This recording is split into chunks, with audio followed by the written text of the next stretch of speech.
নমস্কার সকল হুগলিবাসীকে আমার তরফ থেকে আজকে এসছি, কেননা আপনারা জানেন যে কিছুক্ষণের মধ্যেই রেমাল যে ঝড় আসছে সেটার জন্য সবাইকে সতর্ক করার জন্য আমি এসছি আপনাদের কাছে সোশ্যাল মিডিয়ার মাধ্যমে।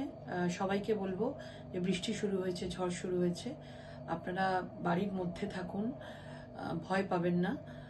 আমরা সব সময় আপনাদের সাথে আছি, হুগলিবাসীর সাথে আছি, আমাদের প্রত্যেকটা বিজেপি কর্মী আপনাদের সাথে আছে। আমরা পুরোপুরিভাবে নজর রাখছি যাতে কারুর কোনো বিশাল কোনো ক্ষয়ক্ষতি যাতে না হয়, তার জন্য আমরা সবসময় আপনাদের পাশে থাকব।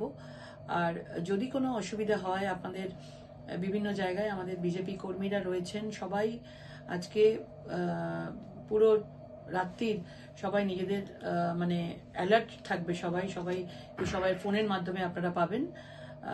এবং সবাই বাড়িতে থাকুন, প্যানিক একদম করবেন না, এবং আশা করি ভগবানের আশীর্বাদে আমাদের এই ঝড় আমাদেরকে বিশাল কোনো ক্ষতি করতে পারবে না। এবং কালকে যে কোনো জায়গায় কোনো রকম প্রবলেম হলে আমরা নিশ্চয়ই সঙ্গে সঙ্গে আপনাদের কাছে পৌঁছবো। এটুকুই বলার। সবাইকে বলবো সাবধানে থাকুন, সবাই নিরাপদে থাকুন, বাচ্চাদেরকে ঘর থেকে বার করবেন না, বয়স্কদের ঘর থেকে বার করবেন না। একটু সবাই রাত্রিবেলা যখন ঝড় আসবে তখন সতর্ক থাকুন। ধন্যবাদ।